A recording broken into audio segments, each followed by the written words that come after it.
पुस्तक का नाम जीवन जीने की कला, भाग 2। लेखक पंडित श्री राम शर्मा आचार्य। ऑडियो 4। जीवन साधना का संबल आचरण। जीवन की साधना का सबसे बड़ा संबल हमारा कर्मरत और समाजगत आचरण है।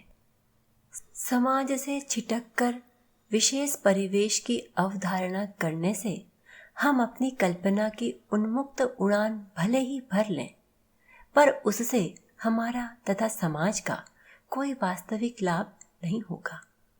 12 वर्ष तक साधना करके कोई व्यक्ति पानी पर चलने का अभ्यास करके चमत्कारी कहला सकता है, पर उसकी सिद्धि का कुल मूल्य रामकृष्ण परमहंस के शब्दों में केवल 4 पैसे है, क्योंकि 4 पैसे खर्च करके नौका में बैठकर कोई नदी पार कर सकता है।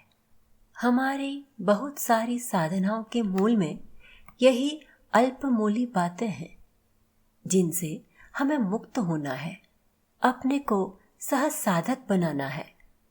आज आवश्यकता है उस साधना की जो हल्की मूठ पकड़े, मशीन का पहिया घुमाते, श्रमिक, प्रयोगशाला में प्रयोगरत वैज्ञानिक, व्यापारी, व्यवसायी एवं कलम खिसते कर्मचारी की परस्पर भिन्न परिस्थितियों में आध्यात्म की दीपशिखा प्रज्वलित कर सके।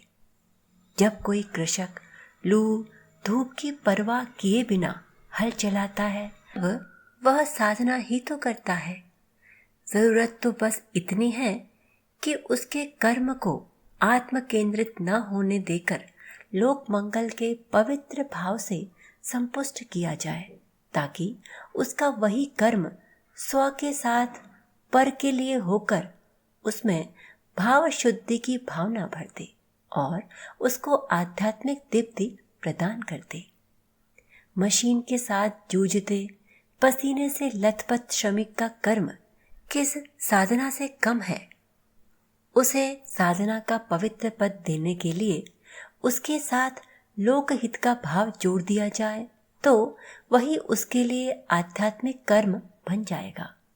व्यापारी के धृति साध्य कर्म को यदि अनुचित मुनाफा कमाने के दूषण से मुक्त कर दिया जाए तो वही स्व में पर की साधना का पुनीत कर्म बन जाएगा। तात्पर्य यह है कि साधना कोई ऊपर की ओढ़ी जाने वाली, अपने और दूसरे को प्रवंचित करने वाली राम नामी चादर न बने, तो उसकी सहजता जीवन में व्यवहार्य हो सकेगी। यही उसके लिए सच्ची साधना होगी। साधना के प्रयोजन। यह खूब अच्छी तरह समझ लेने की बात है कि साधना का पारंपरिक रूप आधुनिक जीवन के संदर्भ में निरुपयोगी बन गया है। इस पुरानी परिभाषा में आज की पीढ़ी के लिए कोई आकर्षण नहीं है। बीज बोने के लिए खेत को जोतना पड़ता है। दीवार खड़ी करने के लिए पहले नींव खोदी जाती है। साधना के यही 2 प्रयोजन हैं। एक, संचित कुसंस्कारों का उन्मूलन, दूसरे, सत्प्रवृत्तियों की सुदृढ़ संभावना। इसे और सरल भाषा में यूं कहा जा सकता है कि अवरोधों को हटाना और सहायक साधनों को बढ़ाना। साधना माली के समान कठोर कर्तव्य जैसी होती है। माली पौधों को खाद पानी देता है, रखवाली करता है और फलने फूलने की स्थिति तक पहुंचने के लिए निरंतर प्रयत्न करता है। इतने पर भी समय समय पर काट छाट करने में भी चूकता नहीं। यदि वह मोहग्रस्त मनस्थिति बना ले तो फिर पौधों के नीचे खरपतवार को निराना, उखाड़ना और छितराई हुई टहनियों की काट छाट कर सकना उसके लिए संभव न होगा। यह मोहग्रस्तता उसे माली के पवित्र कर्तव्य से च्युत कर देगी और उसके प्रिय उद्यान का विकास ही रुक जाएगा। साधना कठिन होती है क्योंकि हमें अपने ही कमियों का अध्ययन करना होता है, फिर उसके उन्मूलन के लिए प्रयास पुरुषार्थ करना होता है। हम ही कपड़ा, हम ही धोबी और हम ही रंगरेज होते हैं। यह स्थिति साधक के लिए कठोर होती है। यह कार्य हम अपने नियमित जीवन, व्यवसाय अथवा उद्योगों में कर सकते हैं। आप अध्यापक हैं तो अध्यापन कार्य को तथा विद्यार्थियों को सुसंस्कारित बनाने को अपना धर्म समझिए। उन्हें ईश्वर स्वरूप मानकर उन्हें श्रेष्ठतम रूप प्रदान करने का प्रयास करिए। आज के अनुशासनहीनता भरे वातावरण में भी जो अध्यापक अपने छात्र छात्राओं को सही जीवन दिशा देने का प्रयास करते हैं, उनके प्रति समझदार एवं वयस्क होने पर विद्यार्थी सदैव श्रद्धावनत होते देखे जाते हैं। आप कर्मचारी हैं तो वेतन लेंगे ही, व्यापारी हैं तो लाभ कमाएंगे ही, पर वह लाभ लोभ से इतना ग्रस्त न हो जाए कि आपका व्यापार ही, जो आपका धर्म है, अधर्म बन जाए। ग्राहक व्यापारी का इष्ट है। इष्ट को रुष्ट नहीं किया जाता।